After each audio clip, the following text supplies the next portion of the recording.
नमस्कार दोस्तों, एजुकेशन 24 में आपका स्वागत है। दोस्तों आज का वीडियो बहुत ही खास होने वाला है क्योंकि आज के इस वीडियो में आपको बीए परीक्षा में होने वाली 5 ऐसी गलतियों के बारे में बताऊंगा जिन गलतियों को करने से बीए एग्जाम में बहुत सारे बच्चे फेल होते हैं और बहुत सारे बच्चों का नंबर बहुत ही कम आता है। तो अगर आप उन 5 गलतियों के बारे में जानना चाहते हैं तो इस वीडियो को पूरा अंत तक जरूर देखिएगा क्योंकि इस वीडियो से आपको बहुत कुछ सीखने को मिलेगा जो कि बीए एग्जाम में काम करेगा। तो आइए देर न करते हुए वीडियो को शुरू करते हैं और बीए एग्जाम में होने वाली 5 गलतियों के बारे में जानते हैं। दोस्तों बीए एग्जाम में होने वाली 5 गलतियों में से पहली गलती की बात की जाए तो बीए एग्जाम में बहुत सारे बच्चे क्या करते हैं कि जब वो किसी प्रश्न का उत्तर लिखते हैं या फिर जब वो प्रश्नोत्तर संख्या लिखते हैं या फिर कुछ भी लिखते हैं तो कॉपी की जो पहली लाइन होती है, कॉपी की पहली लाइन को नहीं छोड़ते हैं। जैसे दोस्तों यहाँ पे आप देख सकते हैं, यहाँ पर दोस्तों मान लीजिए कि आपकी बीए एग्जाम की कॉपी हो गई, मान लीजिए कि आपके बीए एग्जाम की कॉपी हो गई तो यहाँ पर दोस्तों अगर आप देखेंगे तो यहाँ पर दोस्तों प्रश्नोत्तर संख्या 1 लिखा गया है, यहाँ पर दोस्तों प्रश्नोत्तर संख्या 1 लिखा गया है। और यहाँ पर दोस्तों नीचे अगर आप देखेंगे तो यहाँ पर दोस्तों जो आपकी कॉपी है, कॉपी की जो पहली लाइन है, कॉपी की दोस्तों पहली लाइन को बिल्कुल भी नहीं छोड़ा गया है,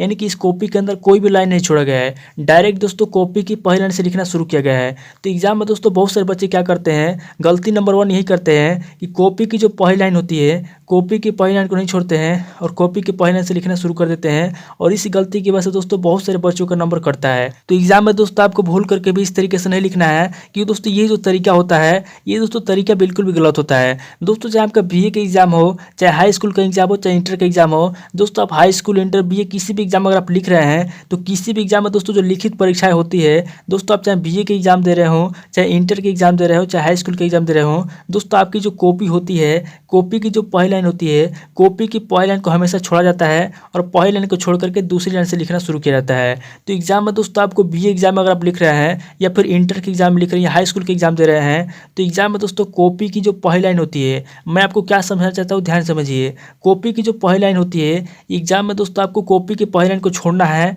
और एक लाइन छोड़ करके ऊपर से आपको एक लाइन छोड़ना है, नीचे से आपको नहीं छोड़ना है। नीचे से जो आपकी लाइन होती है, नीचे से आपकी जो भी लाइन होती है, नीचे से लाइन लिखना है। ऊपर की जो आपकी लाइनिंग होती है, ऊपर से आपको एक लाइन छोड़ना है और एक लाइन छोड़ करके आपको दूसरे लाइन से लिखना शुरू करना है। अन्यथा अगर आप कॉपी की पहली लाइन से लिखेंगे तो उस कंडीशन में दोस्तों आपका नंबर कटेगा। अब दोस्तों आगे बढ़ते हैं और गलती नंबर 2 को जानते हैं। अगर आपको गलती नंबर 1 समझ में आ गया, अब आगे बढ़ते हैं और गलती नंबर 2 को जानते हैं। यहाँ पर दोस्तों आप गलती नंबर 2 को देखिए, यहाँ पर दोस्तों आप गलती नंबर 2 को देख सकते हैं। यहाँ पर दोस्तों गलती नंबर 2 की इसको समझिए। यहाँ पर दोस्तों गलती नंबर 2 ये किया गया है, यहाँ पर दोस्तों देखिए, यहाँ पर दोस्तों हेडिंग लिखना शुरू किया गया है, यानी कि यहाँ पर दोस्तों आपका पहला हेडिंग लिखना शुरू किया गया है। जैसे मान लीजिए कि आपकी बीए एग्जाम की कॉपी हो गई, मान लीजिए कि आपकी बीए एग्जाम की कॉपी हो गई और यहाँ पर दोस्तों पहला हेडिंग लिखना शुरू किया गया है। तो यहाँ पर दोस्तों पहला हेडिंग शुरू हुआ है और यहाँ पर दोस्तों लिखते लिखते यहाँ पर दोस्तों आपका पहला हेडिंग खत्म हुआ है, यानी कि यहाँ से आपका पहला हेडिंग शुरू हुआ है और यहाँ पर दोस्तों आपका पहला हेडिंग खत्म हुआ है। और फिर दोस्तों यहाँ पे क्या हुआ है, नीचे दोस्तों यहाँ पे आपका दूसरा हेडिंग शुरू हुआ है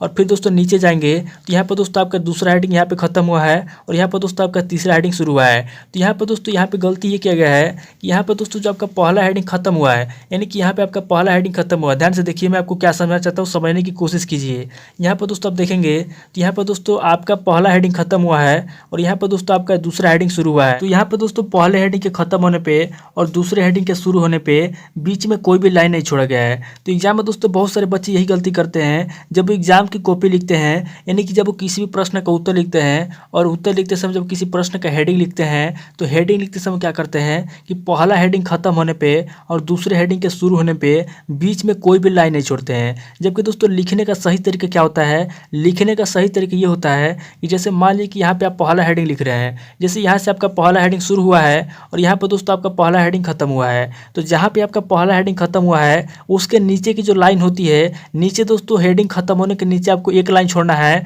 और एक लाइन छोड़ करके आपको यहाँ से दोस्तों दूसरे लाइन से आपको जो है कि हेडिंग लिखना शुरू करना है। जैसे मान लीजिए कि यहाँ पे दोस्तों आपका पहला हेडिंग खत्म हो गया और यहाँ पर दोस्तों अगर आप एक लाइन छोड़ देंगे तो यहाँ पर दोस्तों एक लाइन छोड़ने के बाद आपका जो तीसरा लाइन है, यानी कि यहाँ पे एक लाइन छोड़ दिए तो एक लाइन छोड़ने के बाद जो आपका दूसरा लाइन है, यहाँ से दोस्तों आपको दूसरे लाइन से लिखना शुरू करना है, न कि इस तरीके से आपको सटा सटा के लिखना है, यानी कि पहले हेडिंग के खत्म होने पे और दूसरे हेडिंग के शुरू होने पे बीच में दोस्तों आपको एक लाइन छोड़ना है। कम से कम आपको एक लाइन छोड़ करके लिखना है, क्योंकि अगर आप लाइन छोड़ करके लिखेंगे तो इससे दोस्तों आप ही का फायदा होगा। अन्यथा अगर आप लाइन नहीं छोड़ेंगे तो इससे दोस्तों आपका नंबर कटेगा। तो यहाँ पर दोस्तों उम्मीद करता हूँ कि आपको गलती नंबर 2 समझ में आ गया होगा। अब दोस्तों आगे बढ़ते हैं और गलती नंबर 3 के बारे में जानते हैं कि एग्जाम के अंदर बहुत सारे बच्चे गलती नंबर 3 क्या करते हैं और गलती नंबर 3 क्या होता है। यहाँ पर दोस्तों आप गलती नंबर 3 को ध्यान से देखिए। यहाँ पर दोस्तों एग्जाम में बहुत सारे बच्चे क्या करते हैं कि जब वो किसी प्रश्न का उत्तर लिखते हैं तो प्रश्न का उत्तर लिखते समय अगर उनसे कोई शब्द गलत हो जाता है तो शब्द के गलत होने पर क्या करते हैं, शब्दों को इस तरीके से काट पीट करते हैं। ध्यान से देखिए, यहाँ पर दोस्तों किसी प्रश्न का उत्तर लिखा गया है और प्रश्न का उत्तर लिखते समय जो भी शब्द गलत हुआ है शब्दों को इस तरीके से काट पीट किया गया है और जो शब्द गलत हुआ है यहाँ पर दोस्तों सुधारने के लिए उसको यहाँ पे व्हाइटनर का भी प्रयोग किया गया है और फिर से शब्दों को व्हाइटनर लगा के लिखा गया है। तो एग्जाम में दोस्तों गलती नंबर 3 यही बच्चे करते हैं कि जब वो किसी प्रश्न का उत्तर लिखते हैं और उत्तर लिखते समय अगर उनसे कोई शब्द गलत हो जाता है तो शब्दों के गलत होने पर क्या करते हैं, इस तरीके से काट पीट करते हैं और सुधारने के लिए यानी कि फिर से लिखने के लिए, सही करने के लिए वहाँ पर दोस्तों इस तरीके से व्हाइटनर का प्रयोग करते हैं। जैसे यहाँ पर नीचे आप देखिए, यहाँ पर दोस्तों यही गलती किया गया कि जो भी शब्द गलत हुआ है शब्दों को काट पीट किया गया है। इस तरीके से अगर आप एग्जाम में शब्दों के गलत होने पर काट पीट करते हैं या फिर शब्दों को सुधारने के लिए अगर व्हाइटनर का प्रयोग करते हैं तो यहाँ पर दोस्तों होता है क्या कि आप जो भी काट पीट करते हैं या फिर आप जो व्हाइटनर का प्रयोग करते हैं इससे क्या होता है कि एक तो दोस्तों जो आप काट पीट करते हैं ये दोस्तों भादा दिखता है और पूरी कॉपी के अंदर हाईलाइट हो जाता है, यानी पूरी कॉपी के अंदर दिखता है कि यहाँ पे ये गलती किया गया है। और इससे क्या होता है दोस्तों कि आपकी जो राइटिंग होती है,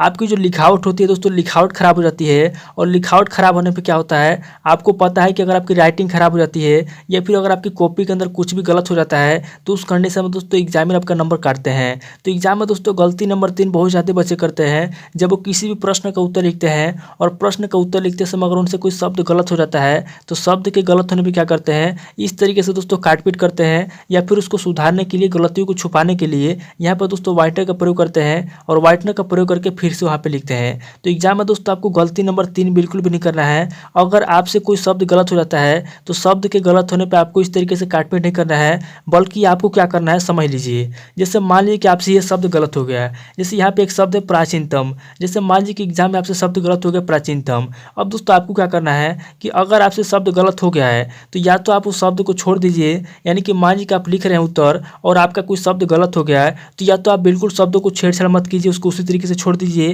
क्योंकि दोस्तों एग्जामिनर के पास इतना समय नहीं होता है कि आपके एक एक शब्द को मिलाएगा और एक एक शब्द को मिला करके चेक करेगा। तो यहाँ पर दोस्तों पहला तरीका ये हो गया कि अगर आपसे कोई शब्द गलत हो गया है तो या तो आप शब्दों को छोड़ दीजिए, या फिर अगर आप उस गलती को दिखाना ही चाहते हैं तो आपको क्या करना है, आपको दोस्तों शब्दों के बीच से मार करके छोड़ देना है, यानी एक बार इस तरीके से मार कर देना है और मार करके छोड़ देना है। यहाँ पर दोस्तों आपको इस तरीके से नहीं करना है, यहाँ पे बस आपको एक बार मार कर देना बीच से। जैसे मान लीजिए कि मैं आपको समझा के बता रहा हूँ, जैसे मान लीजिए कि यहाँ पे आविष्कार शब्द है तो यहाँ पे ये शब्द गलत हो गया आपसे, तो आपको क्या करना है, यहाँ पर दोस्तों शब्दों को एक बार इस तरीके से मार करना है और मार करके छोड़ देना है। जैसे मान लीजिए कि यहाँ पे शब्द है आवश्यक, आवश्यक अगर शब्द गलत हो गया आपसे तो आपको क्या करना है, यहाँ पर दोस्तों इस तरीके से काटपीट नहीं करना है, बल्कि इसके जगह पे आपको क्या करना है, इसके जगह पे आपको एक बार भी इस तरीके से मार्क कर देना है और मार्क करके आपको छोड़ देना है। अन्यथा अगर आप इस तरीके से काटपीट करेंगे या फिर व्हाइटनर का प्रयोग करेंगे तो उस कंडीशन में दोस्तों आपकी राइटिंग खराब हो जाएगी, आपकी लिखावट खराब हो जाएगी और उस कंडीशन में दोस्तों आपका नंबर काट लिया जाएगा। यहाँ पर दोस्तों उम्मीद करता हूँ कि गलती नंबर 3 आपको समझ में आ गया होगा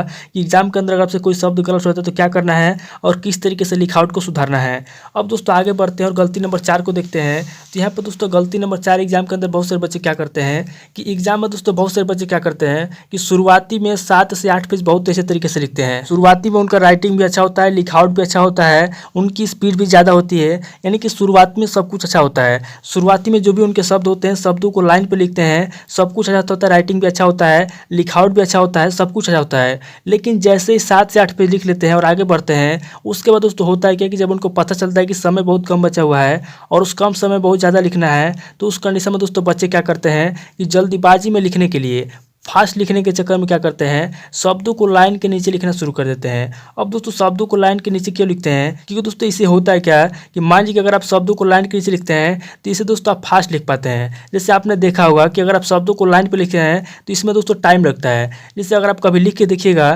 कि अगर आप शब्दों को लाइन पर लिखते हैं और ऊपर की लाइनें खींचते हैं तो उसमें ज़्यादा समय लग जाता है। लेकिन अगर आप वही शब्दों को लाइन के नीचे लिखते हैं और इस तरीके से अगर आप कॉपी लिखते हैं तो इसमें दोस्तों आपको बहुत कम समय लगता है और बहुत बहुत कम समय के अंदर दोस्तों आप कापी भर लेते हैं। तो एग्जाम में दोस्तों बहुत सारे बच्चे क्या करते हैं कि फास्ट लिखने के चक्कर में या फिर सभी प्रश्नों का उत्तर लिखने के चक्कर में अपनी राइटिंग को खराब कर लेते हैं, यानी कि गलत तरीके से लिखते हैं। यानी कि ये जो तरीका है दोस्तों, ये गलत तरीका है। इस तरीके से आपको एग्जाम में बिल्कुल भी नहीं लिखना है, क्योंकि दोस्तों यहाँ पे जो आपकी लाइनिंग होती है, आपको लाइनिंग क्यों दी जाती है? तो आपको दोस्तों लाइनिंग इसीलिए दी जाती है ताकि आप जो भी शब्द लिखेंगे, शब्दों को लाइन पे लिखेंगे, न कि शब्दों को लाइन के नीचे या लाइन के बीच में लिखेंगे। तो एग्जाम में दोस्तों आपको गलती नंबर 4 बिल्कुल भी नहीं करना है। इस तरीके से दोस्तों फास्ट लिखने के चक्कर में या फिर कापी भरने के चक्कर में या फिर ज़्यादा लिखने के चक्कर में इस तरीके से दोस्तों आपको शब्दों को लाइन के नीचे लिखना है, कि दोस्तों इससे आप कापी तो भर लेंगे, इससे आप फास्ट लिखे कापी तो भर लेंगे, लेकिन दोस्तों कापी भरने का कोई फायदा नहीं होगा, क्योंकि दोस्तों ये गलत तरीका होता है।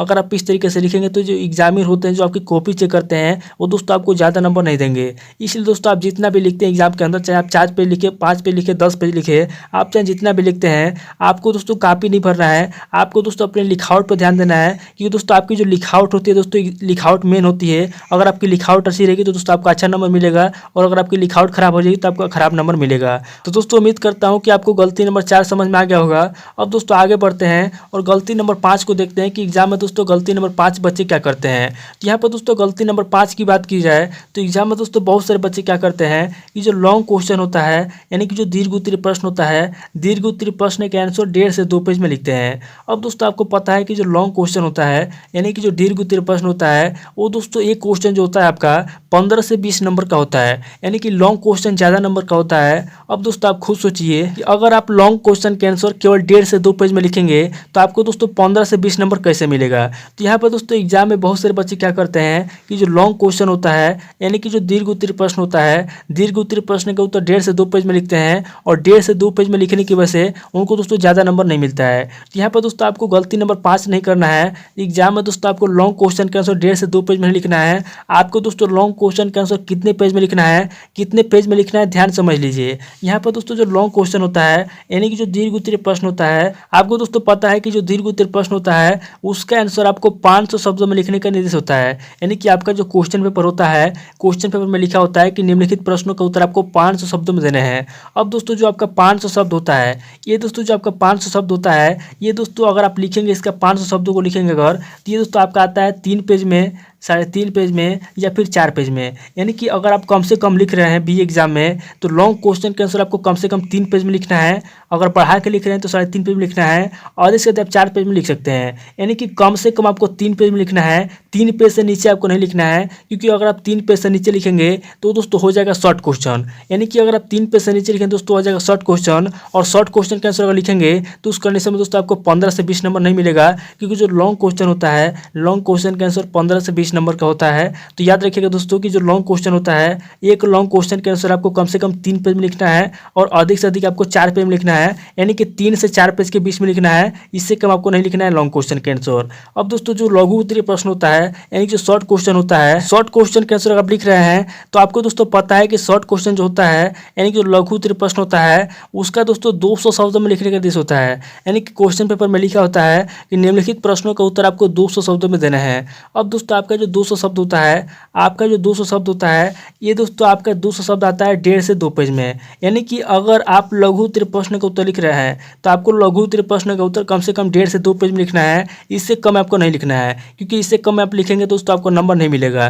तो यहाँ पर दोस्तों उम्मीद करता हूँ कि आपको समझ में आ गया होगा कि जो लॉन्ग क्वेश्चन होता है और जो शॉर्ट क्वेश्चन होता है उसका आंसर कितने कितने पेज में लिखना है। तो यहाँ पर दोस्तों मैं आपको एक बार और बता दूँ कि जो लॉन्ग क्वेश्चन होता है उसका आंसर आपको 3 पेज से 4 पेज के बीच में लिखना है, और जो शॉर्ट क्वेश्चन होता है उसके आंसर आपको 1 से 1.5 पेज के बीच में लिखना है, इससे कम आपको नहीं लिखना है। तो दोस्तों इस वीडियो के अंदर मैंने आपको 5 गलतियों के बारे में बता दिया। आप इन 5 गलतियों को ध्यान से देख लीजिए, समझ लीजिए, ताकि एग्जाम में आपसे कोई गलती ना हो। दोस्तों उम्मीद करता हूँ कि इस वीडियो से आपको बहुत कुछ सीखने को मिला होगा। अगर आपको वीडियो अच्छा लगा तो वीडियो को लाइक कीजिए, शेयर कीजिए, और कमेंट करके बताइए कि आपको नेक्स्ट वीडियो किस टॉपिक के ऊपर चाहिए। थैंक यू दोस्तों।